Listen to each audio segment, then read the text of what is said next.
Salam, salam, outsider, le débrief commence maintenant.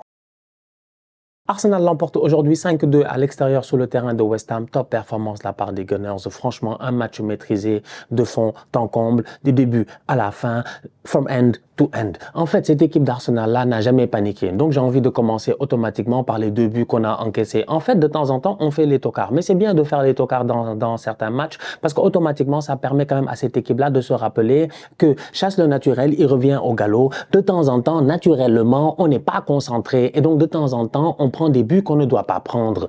Il y a 7 buts dans ce match-là à la mi-temps. Il y a 7 buts dans ce match-là à la mi-temps. C'est très très rare en première ligue, c'est même exceptionnel, on va être très sérieux. À la mi-temps, Arsenal mène 5, West Ham marque 2 buts. C'est-à-dire qu'à la mi-temps, on a une avance de 3 buts. Cependant, dans les 45 minutes, à un moment donné, on a eu une avance de 4 buts. Ce qui veut dire que quand on va à la mi-temps, peut-être que tout le monde est heureux, tout le monde est content, on a marqué 5 buts et tout, mais moi, je suis Mikel Arteta, je pète un câble. Vous voulez être champion ou pas? Non, vous voulez être champion ou pas?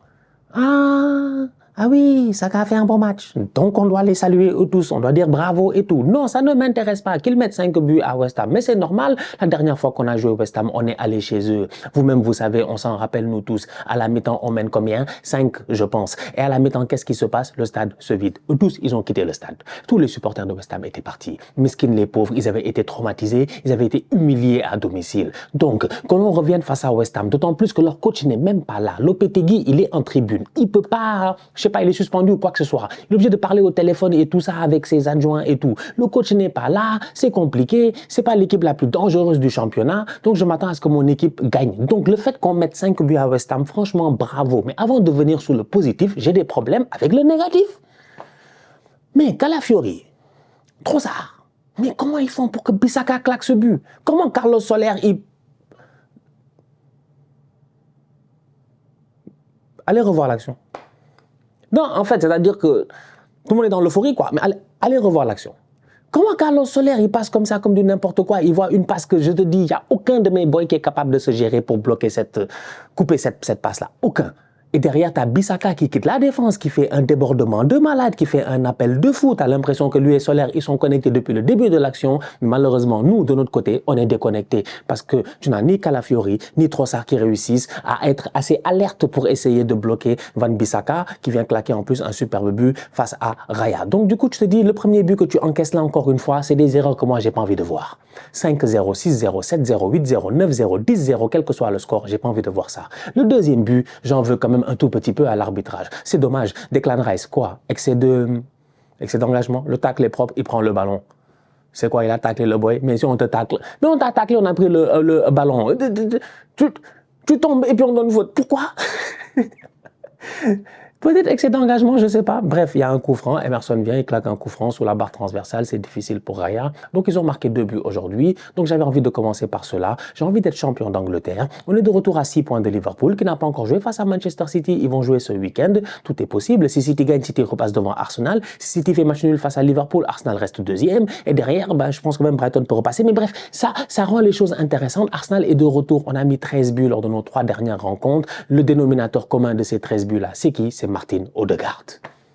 Depuis qu'il est revenu, on est redevenu une équipe injouable. Franchement, il est très fort. Il est très très fort. En fait, il est très très fort. Et je l'ai dit la dernière fois, si on était là au football à calculer les passes décisives comme ils le font au hockey dans la NHL, en toute honnêteté, Odegaard des passes D, il en aurait. Parce que oui, Bukayo Saka en a claqué 10, mais les pré-passes décisives que Odegaard donne à Saka, qu'on me donne le nombre de passes que Odegaard a donné à Saka qui ont fini en but.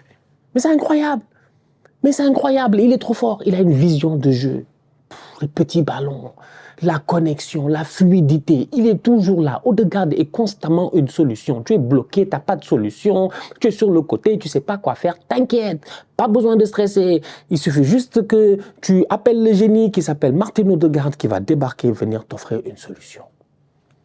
Incroyable. Les connexions aujourd'hui sur le côté entre Odegaard et Bukayo Saka nous ont fait énormément de bien. Donc, tu as une équipe d'Arsenal qui joue très bien depuis le retour de Martin Odegaard, ce qui nous a permis, si je ne m'abuse, d'en claquer la dernière fois 3 à Nottingham Forest, d'en claquer 5 au Sporting et aujourd'hui d'en claquer encore 5 à West Ham. Pour une équipe d'Arsenal qui, avant la Dernière trêve internationale, ça se passait plutôt mal, on ne savait pas ce qui se passait, on était en galère et tout. J'ai envie de dire qu'on est vraiment de retour au top et ça passe à travers Odegaard. Sensationnel, vraiment sensationnel. À chaque fois qu'il est à terre, il touche un peu l'arrière de, je sais pas moi, son tendon ou machin, j'ai peur.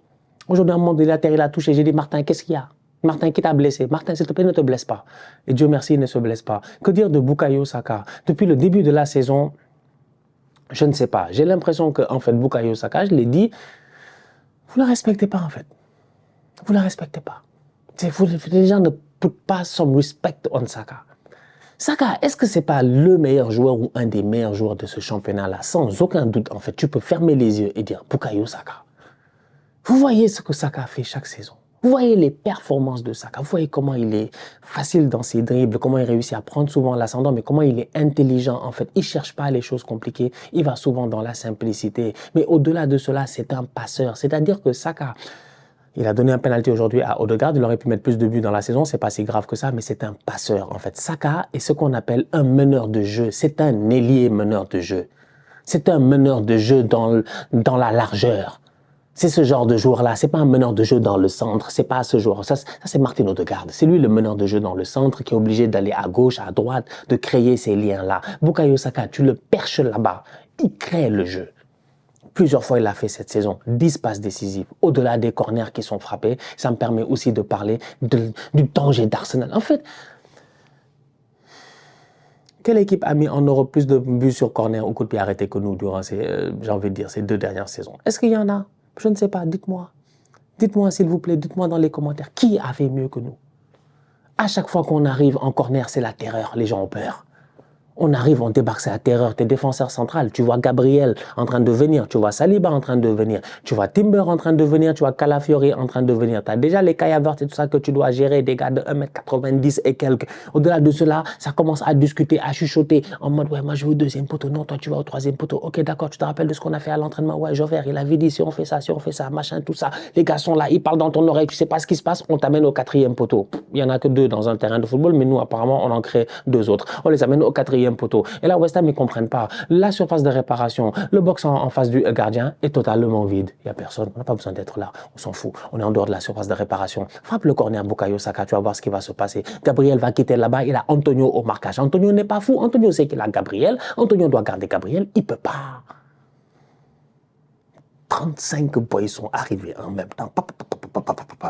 Mais nous, on sait qui on cherche. On sait la zone qu'on cherche. Et on sait le boy, Gabriel. Il sait là où il doit aller. Il va claquer cette tête-là. Encore une fois. Franchement, ça devient trop facile. Timber doit marquer. On doit mettre 2 corners de but. Timber doit marquer. Dans chaque match, en fait, c'est ça aussi la beauté d'Arsenal. C'est là où moi, j'aime cette équipe-là, en fait. Parce que les gars travaillent. Un match de football, tu peux le gagner de toutes les manières possibles. Tu peux le gagner sur coup de pied arrêté. Tu peux le gagner, je dis bien, dans le jeu. Tu peux le gagner mentalement. Tu peux le gagner parce que ton adversaire s'est effondré. Tout est possible, en fait. Et aujourd'hui, sur coup de pied arrêté, on est en train de rentabiliser, mais d'une manière extraordinaire. C'est-à-dire, à chaque fois qu'il y a corner, moi, je suis convaincu qu'il y a une chance sur 3 qu'il y ait but. Ou que le ballon, il sort et on va remettre le ballon directement et vous créez un danger. C'est incroyable. Donc, il y a un travail qui est fait collectivement. Il y a un travail qui est fait quand même avec cette équipe de Arteta. Là, les gars se gèrent. Gabriel est sorti sur blessure, mais je pense rien de trop grave de ce que j'ai vu en fin de rencontre. Il est en train de sauter avec les supporters et tout. Donc, je pense que ça va. Kai Havertz a fait un très bon match aujourd'hui quand même. Il a été plutôt pertinent. En attaque, il a claqué son but. Jorginho au milieu de terrain, c'est bien, en l'absence de Thomas Partey aussi et de Mikel Merino. Donc ouais, ça fait plaisir. Ça fait plaisir de voir Arsenal au top. Tranquille. Match facile, en fait. Match très facile. On ne s'est pas trop fatigué. On ne se rend pas trop fatigué. On les a dominés. On les a dominés, on leur a mis 5 buts. 5-2, on leur a dit rentrer chez vous. C'est ça. Prochain match d'Arsenal, Manchester United. Maintenant, les choses sérieuses commencent en fait. Il va falloir rentabiliser sur ces 13 buts que tu as marqués, sur tout le travail que tu as fait, parce que là maintenant, tu vas devoir jouer contre Ruben Amorim. Ruben Amorim, on les a vus en Europa League et tout, ils ont un peu galéré, mais ils ont réussi à s'en sortir. C'est une équipe de United qui est en train de se reconstruire. C'est pas mal de joueurs que Amorim va essayer de remettre en confiance. Amorim, il est jeune. Il est jeune. Donc, je pense que le discours va automatiquement passer avec les Marcus Rashford, avec les Højlund. Maintenant, il y a quelques vétérans au niveau de United. On va voir comment ils vont se gérer au courant des prochains mois, que ce soit les Eriksen, les Casemiro, parce qu'ils en ont besoin. Mais franchement, ça risque d'être un très très bon match. C'est-à-dire qu'on jouait le United de Ten Hag, je m'en foutais. Je savais qu'on allait les taper, quoi qu'il arrive. Le United, Ten Hag ne pouvait pas nous taper cette saison en tout cas. Cette saison, il ne pouvait pas. L'année passée, déjà, il était là toute l'année, il a dit que oui, s'il n'y avait pas eu hors-jeu. S'il n'y avait pas eu hors-jeu, quand Gabriel avait fait le truc de Michael Jackson là, et que son boy là, comment il s'appelle, leur latéral là, Garnacho était hors-jeu. Il a dit s'il n'y avait pas eu hors-jeu, peut-être que leur saison serait passée autrement. Bref, il a surfé là-dessus pendant 8 mois. Il a quand même gagné une FA Cup. Respect à lui. Finalement, il a été viré, mais j'avais pas trop peur d'Eric Ten Hag. Donc du coup, Eric Ten Hag n'étant plus là, je pense qu'il y a un genre d'effet mental, un effet changement, une nouvelle vague à Manchester United, une vague d'espoir. Ça peut nous faire mal. Donc, on ne sait jamais, sincèrement. Donc, je ne sais pas. On va voir. On va voir ce que ça va donner cette semaine entre United et Arsenal. Mais c'est le prochain match. J'espère que vous serez là parce que je serai là. Donc, on tape United. On ne peut pas perdre face à United. C'est pas possible. Il faut aller chercher le titre, là. Sinon, Liverpool City, je pense que là, après réflexion, un match nul m'arrange bien. Juste un petit match nul. Histoire de ralentir Liverpool un peu, quoi. Mais pas que City passe devant. La famille, on se capte très bientôt pour une nouvelle vidéo. D'ici là, on continue à liker, on continue à partager, on s'abonne. On est ensemble, on reste en santé, c'est toujours le plus important. Tous outsiders.